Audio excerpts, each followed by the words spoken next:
কচি ঘুমিয়ে যা, অনেক রাত হয়েছে। আর একটু একটু।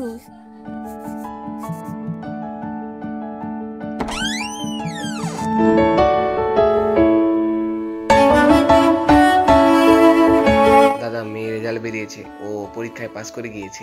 খুব ভালো, তো আগামী দিনের জন্য শুভেচ্ছা জানাই। এত রাতে যাওয়াটা কি ঠিক হবে? মা ভয় পেও না, আমার কিছু হবে না। আমি মানুষের সেবা করি, সেই মানুষ কি আমার ক্ষতি করতে পারে?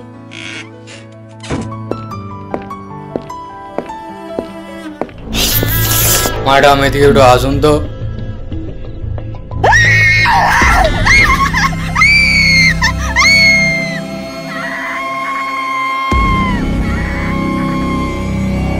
দিদি বুঝতেই তো পারছেন খুব গন্ডগোল হয়ে গেছে। দেখুন না কি করবো বুঝতে পারছি না।